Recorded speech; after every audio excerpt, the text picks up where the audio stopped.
Hey everybody, welcome back to my reviews. Episode now 17. Um Still on Power Rangers audio drama season 2, episode 4. White Lights part 2. Now, I'm going back to some old ways after some thoughts and reading comments. And yeah, I I agree. I was saying a lot of words without saying a lot of nothing at the same time. So, welcome back. Well, white. I hate glasses at times, so I'm just gonna throw them off right now. So White Lights Part 2. Two storylines twisted together for one big story. 30 minutes, or about 40 minutes long, and it felt like an hour in a good way. And boy, oh boy, did a lot of stuff happen. From one thing after another. I'm going to go one storyline that paralleled the other storyline at a time. Starting with the Rangers. The good Rangers. More on that in a minute. On the good Ranger side, making sure when I edit it, it's all visible. Because for some reason when I edit it, it crops up. I haven't figured out how that happens, but my editing tool does that automatically. I don't do that. Yes, the White Ranger makes an appearance. A brief appearance, no fighting from the Ranger side except for a brief intermission at the beginning. But we get the Rangers coming home. They get, well, Team 1 of the Rangers, if you listen to the last episode, well, they unfortunately left Master Kaku behind because he sacrificed himself for them to escape. And yeah, poor Master Kaku. May he rest in peace in the audio drama world. But he made a noble sacrifice to save our Rangers, for them to bring the corn back to Tommy. Well, they were making the escape, and they bloop back from light speed right by the moon, right by Lord Zedd's forces. So you can only imagine, right by the enemy. So you can tell they were being attacked right off the bat, because there was no cloaking at that time, or activated, so I say, and they couldn't read the language. And because of the last episode, the Rangers got in a big fight with Scorpina and damaged the Megazord. They couldn't bring the Megazord up there to help. Thankfully, the Red Dragon Zord and the Pink Crane the Red Dragon Zord, not Megazord, but the Zord, and the Pink Crane Zord were well enough to fly out there to help out. So they teleport out there to help out, to bring the Rangers close enough to teleportation rings to teleport them out of the giant spaceship they were in, just in time before it goes boom. Sorry if I'm a little energetic today. I'm in a good mood today, which is good. Oh, and also, happy Star Wars Day! So yes, I am filming this on Star Wars Day. So if it comes out on Star Wars Day, happy Star Wars Day. If it comes out the next day, happy belated Star Wars Day. But I'm going to try to have this out on Star Wars Day.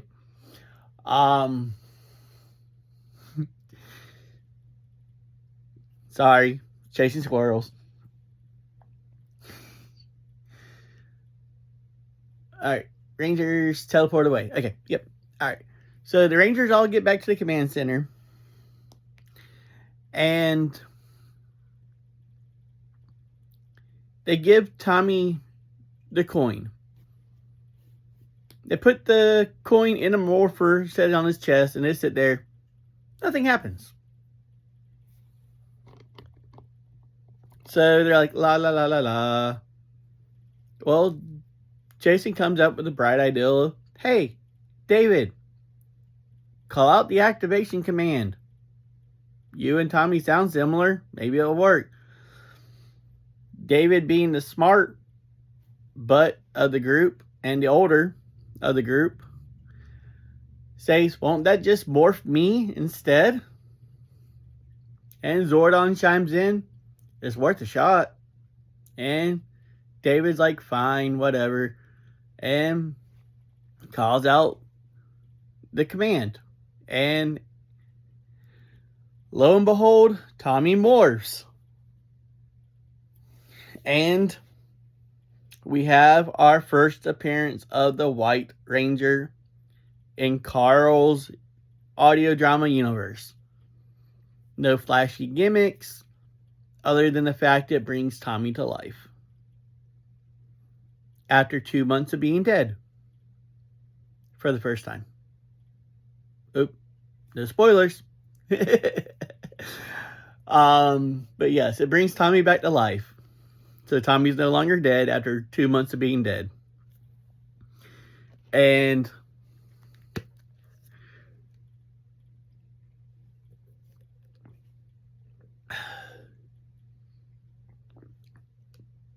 host, if you see this, please sponsor me. I'm not sponsored yet, but please.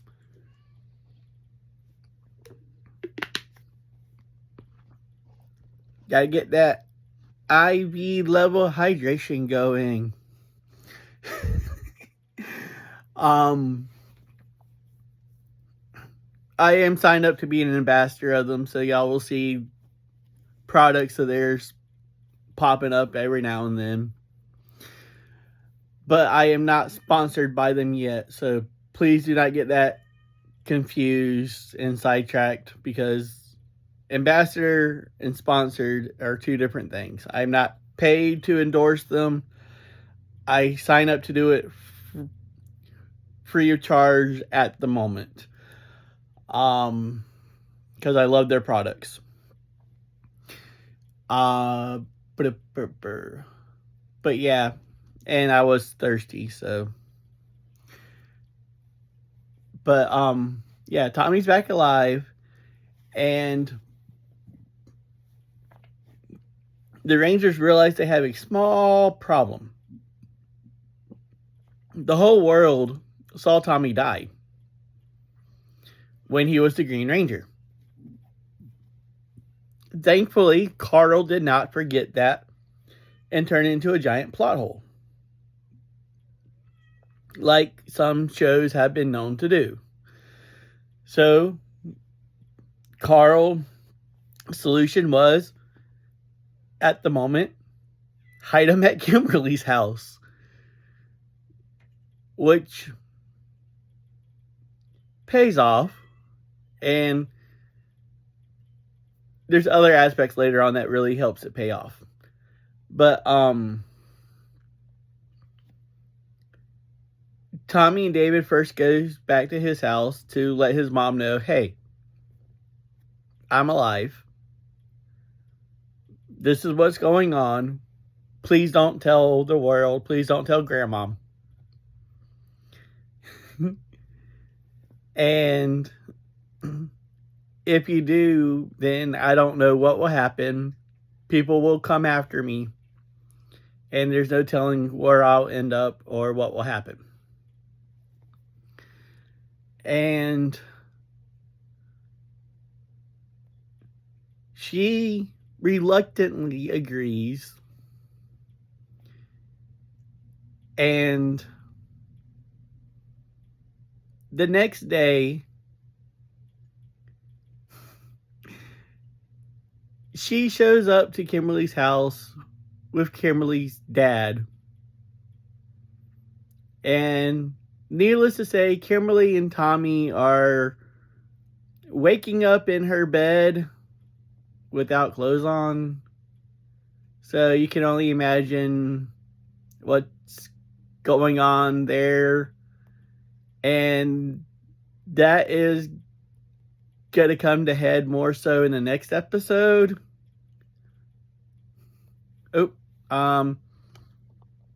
Sorry, TikTok, going to part 2 and continuing for YouTube. Alright, TikTok part 2. So yeah, that's going to come to more of a head on the next episode. Whereas for the rest of the Rangers, Adam storyline comes more to light, where he meets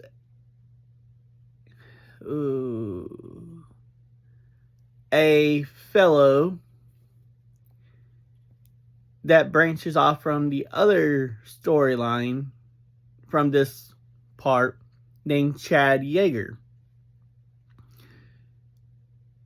Now, I'm not going to go too far into that until I start talking about the other storyline. But they go on a date. Yes, Adam is gay, and so is Chad. And they have a beautiful relationship that carries on. And this is their first date. Now, Chad is with the Army. And also remember his name when it comes to Masked Rider series, because he plays a very important role in that series. I don't remember if they started it first later on in the Power Rangers.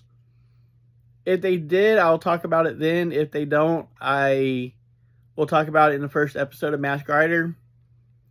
But until then, I will hold that secret. But he plays a very important role in Masked Rider. Now, Chad Yeager is an original character, so it's not something you can just go look up online like Chad Yeager and find out all the information on. He is one of Carl and Shane's original characters. Carl created him. Chad carried away with him. And also, we find out more about what Catherine is up to. And with that part said, I'm going to go into the other storyline now. Because Goldar finally gets the power coins from Lord Zedd to give to the military or the U.S. government. Well, right before Goldar gets the power coins, we get a sneak peek at the Machine Empire. Yes, the Machine Empire. They poke their heads up at Lord Zedd's borders, light years away from us, and start attacking Lord Zedd's empire. And a distress signal makes its way to Lord Zedd's flagship, asking for help, saying that King Mondo's forces are attacking. And that they need help. If Lord Zedd would graciously do so. Well, Lord Zedd's like, screw Earth right now. I got time to kill. Earth is going to sit here and wait. Goldar can handle this. Finster's going to go down there in human form with the Shadow Ranger coins. More on that in a second. And I'm going to go fight back against King Mondo.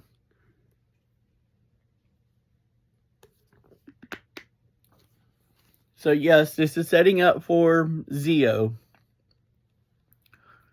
in a very fun way. Because season 3 of the audio drama is Zeo. Whereas season 3 on the TV series was Ninjetti Rangers. So Carl's timeline is different on that. Because the Shadow Ranger coins are the Ninjetti coins. Because that's what they started as until Lord Zed corrupted them. Yes, that's right. So if you ever wondered what it was like for the Ninjetti Rangers to be evil and fight against 10 other Rangers, or 11 other Rangers, this is what it is for the rest of the season. Pretty much. Or should I say, it is actually 10 other Rangers, because Catherine is both the pink Thunder Ranger and the white Ninjetti Ranger. Because remember, in the TV series, when they got the Shogun Zords, that in the Super Sentai, they started with the Shogun Zords first. Yes, I know. America did it backwards. They got the Shogun Zords second. There was no pink Shogun Zord.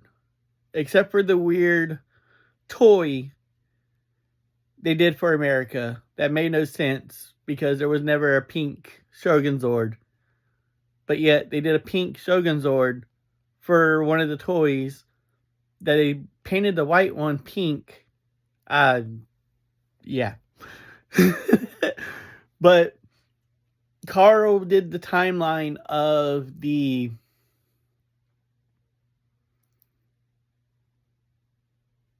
Super Sentai for the Zords on that one. So yeah. So we're going to get to see some fun action. Now don't let that threat... Now don't let that get to you. Because there's going to be a spin, a big spin. Y'all will like it. And no, the Ninjetti Rangers do not turn good. As you think they do. Or will. It's complicated to explain. You have to listen to it. Carl did it very smart. And I love it. But yeah. So Rita, Goldar, and Finster. Yeah. Goldar finds out Rita is actually behind this plan. And she is the reason why Finster told Lord Zed about this plan.